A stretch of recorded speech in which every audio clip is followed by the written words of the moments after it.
comment va? Est-ce que vous êtes prêts pour notre session Dr Love? J'ai sorti les lunettes en forme de cœur. Oui. On va analyser des problèmes de couple. Sur Reddit, il existe une catégorie conseils relationnels. Et nous allons tout simplement donner les conseils de Dr Love, c'est-à-dire moi-même. Bien évidemment, vous pouvez mettre vos histoires. Le but, c'est que ça reste anonyme. Écoutez, je vous fais pas attendre plus de temps. Coach en Love, coach en femelle, vous montre la dinguerie que j'ai sous les yeux depuis tout à l'heure. J'ai couché avec mon meilleur ami. C'est-à-dire, hello tout le monde, bah dis-moi bonjour, parce que avec ce que tu vas me dire, je sens que j'ai besoin que tu me dises bonjour. J'ai un meilleur ami de longue date pour qui j'ai développé des sentiments avec le temps, et il y a quelques semaines, on a couché ensemble. C'est lui qui a initié le rapprochement physique, mais maintenant, je me suis encore plus attachée et je ne sais pas quoi faire. Le problème est pas si terrible pour le moment, enfin on sort avec lui, je sais pas. Il est souvent présent pour moi dans ma vie, et on se comporte parfois presque comme un couple.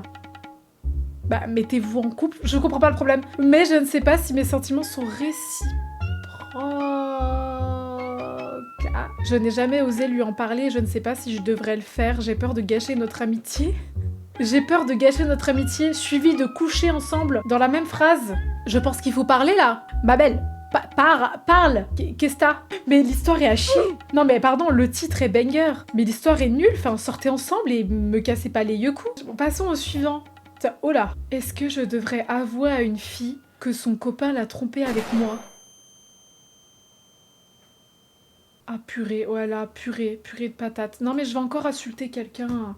Hello! T'as vu, ils disent tous bonjour pour raconter la dinguerie qu'ils vont dire après. Je suis dans une situation éthiquement compliquée. Ah bah ça, je te le fais pas dire! Je suis une femme 19 ans, j'ai eu une relation il y a un peu moins d'un an avec un garçon de 18 ans, donc il n'a jamais été un couple officiel. Enfin, elle a eu une relation mais ça n'a jamais été un couple. Mais qui dans les faits s'en rapprochait beaucoup. On disait je t'aime tout le temps. En gros, t'étais au couple avec lui, mais vous avez pas dit « Ah, du coup, au fait, on est en couple, c'est tout. » Mais t'étais en couple avec lui, ma belle, je te le dis. Comme pas en couple, si, tu étais en couple. Mais bon, c'est pas grave. On avait établi qu'on était autorisé à pécho d'autres personnes. Mais que c'était mieux si on ne le faisait pas. Et que si ça arrivait, on ne le dirait pas à l'autre. On préférait ne pas savoir. Mais en fait, c'est ça leur problème. Mais c'est ça leur problème. Quand on avait dit pécho, j'avais compris ça comme n'impliquant pas de sentiments. Lui, si. Il y a eu un certain nombre de flirts, dont une fille de 19 ans, avec qui c'était assez sérieux. Vous le sentez? Vous le sentez arriver? Moi, je le sens arriver. Peu de temps après la fin de notre relation, il s'est mis en couple avec elle en me disant que cette fois-ci, il était sûr que c'était la bonne et qu'il était vraiment amoureux. Elle m'a annoncé au passage tout ce que je ne savais pas jusque-là. Mais il voulait lui nuire, hein. C'est pas possible, il voulait la nuire. Les mois qui ont suivi, on a eu une relation très conflictuelle, même si la plupart du temps on se bloquait l'un l'autre sur Insta, puis récemment on a fini par redevenir amis. Ça veut dire que en fait tu bloquais, puis tu débloquais, puis lui te bloquait, puis te redébloquais, puis tu bloquais, tu rebloquais. En fait, le problème c'est que cette meuf, vous voyez, c'est pour ça que je veux toujours les deux versions de l'histoire. Cette meuf, je la sens toxique. Il faut sachez que on habite à 3 heures l'un de chez l'autre, donc jusque-là c'était une amitié à distance. 3 heures pour un bah putain, ça fait chier, hein. Et sa copine habite encore plus loin. Ah ouais, non, ah ouais, ça fait chier, hein. Quand lui et moi nous sommes revus il y a peut-être 2 semaines, j'ai réalisé que j'avais encore beaucoup de sentiments pour lui. Bah oui, t'étais amoureuse en fait, ma belle. Peut-être que lui par contre, il l'était pas. Les premiers jours, tout s'est bien passé. Bon, tu m'étonnes. Mais le dernier soir, nous nous sommes embrassés et avons dormi dans le même lit, en mode câlin. Je précise, c'est pas aller plus loin. C'est déjà bien assez, ma belle. Par contre, il m'a parlé des fois où on couchait ensemble à l'époque en mode nostalgie et d'autres trucs du style. Mais là, elle est au courant, là, qu'ils sont ensemble. Sa copine habite encore plus loin. Mais ouais, elle est au courant, en fait. Oh la sacrée chou. Il parle tout le temps de sa copine. Ils ont l'air vraiment très amoureux. C'est une relation sérieuse. Ils veulent passer leur vie ensemble et elle hésite à faire un gros sacrifice à l'avenir pour rester avec lui. Mais c'est exactement ce que je dis. Oh, le gars veut pas avouer à sa copine ce qui s'est passé. Non mais ma belle, je la déteste. Oh mon dieu, les gens qui sont au courant de ce qu'ils font et qui le font quand même. Non mais elle, il faut qu'elle aille au cachot. Maintenant, je lui en veux beaucoup pour une raison qui n'a rien à voir. Bah déjà, tu devrais t'en vouloir à toi-même. Grosse folle. Pardon. Non mais vous voyez, je commence à réinsulter. Non mais ça se trouve... Si vous étiez à la place de sa copine, qu'est-ce qui vous ferait le moins de mal? Qu'il l'avoue lui? Vous préfériez ne rien savoir, qu'un jour hypothétique votre copain finisse par avouer, ou que son ex vienne vous DM pour vous raconter? Non mais la situation est proutesque. Je précise que malgré nos embrouilles à lui et moi, je ne suis pas motivée par la vengeance. Je sais que j'ai déconné et je voudrais le mieux pour cette fille qui est absolument adorable et qui donne beaucoup d'elle-même et croit très fort en un gars qui l'a quand même trompée. Ouais mais en fait le problème ma belle c'est qu'il l'a trompée avec toi et toi t'étais complètement en connaissance de cause. Déjà, elle sait qu'elle a déconné, c'est déjà ça. Mais voilà, il y a un pas de fait. Maintenant, il faut continuer d'avancer tout droit. Je crois en toi, je crois en ton changement. Les gens peuvent tous changer un jour. Mais encore, mais c'est que des histoires de tromperie. Il rentre avec le caleçon mouillé et me dit que c'est dû à des fantasmes. Attends, quoi? Hier, mon mari, 38 ans, est rentré de chez le coiffeur. Après avoir passé 2-3 heures et est rentré directement se doucher. 2-3 heures? Il a fait quoi? Mais se couper les cheveux, ça prend 30 minutes à 1 heure. Pas 2-3 heures. Il a déposé ses affaires blanches dans le bac à linge foncé. Ça, c'est une madame qui est fatiguée, ça. À 2 doigts de dire ce connard. Tu sais que le problème, la plupart du temps, c'est même pas la faute du gars, c'est la faute de sa putain de daronne, qu'il a pas éduqué. Et là, je vois le caleçon taché à plusieurs endroits de liquide séminal ou sperme. Oh, qu'a-t-il fait chez le coiffeur? Il m'avoue ensuite que c'était dû au fait qu'il a bandé en pensant à moi sur le trajet de retour parce que ça faisait 1 semaine qu'on n'a pas eu de rapport. Après 1 semaine de vacances passées ensemble en famille pendant laquelle il ne m'a ni touché ni caressé une seule fois. Qu'en pensez-vous? Il se fout de ma gueule? Mais oui, il se fout de ta gueule. Il ment, for sure.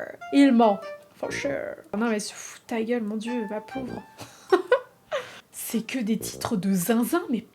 Pep, je t'interromps 2 secondes, mon petit loustic, car je vois que la plupart d'entre vous ne sont pas abonnés à ma chaîne. Quoi? Quelle erreur! Donc je vous prie de vous abonner dès aujourd'hui, dès maintenant, ça me ferait extrêmement plaisir. Et qui plus est, qui aurait envie de louper les bangers qui se passent sur cette chaîne? Activez la cloche, mettez un petit like, ça c'est pour le kiff. Et un petit commentaire? Pourquoi pas? Allez, sur ce, je vous laisse retourner à la vidéo. 2 ans et demi sans faire de magie, avec ma copine, j'en souffre. Je sens le bébé qu'Adam arriver. Je suis en couple avec ma conjointe depuis 4 ans et demi. Après un début de relation assez classique sur le plan sexuel, grosse alchimie de l'activité, même s'il y avait des périodes sans, nous n'avons plus de rapport depuis presque 2 ans et demi. Ma question c'est pourquoi?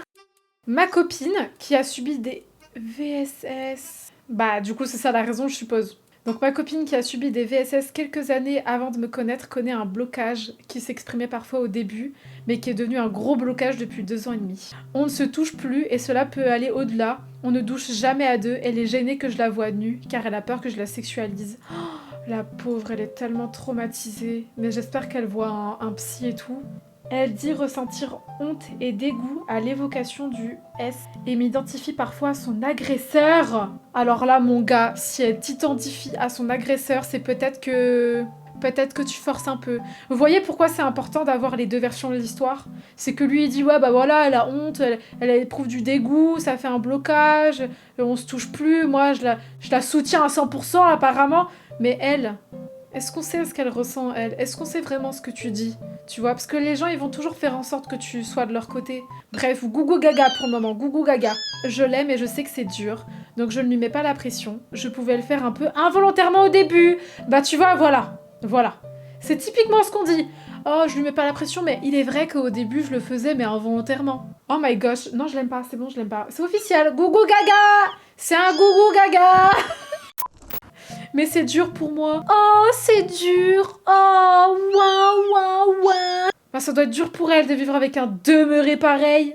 Qu'elle le quitte, oui, mais oui, qu'elle le quitte, par pitié. Elle mérite mieux, elle mérite quelqu'un qui la comprenne.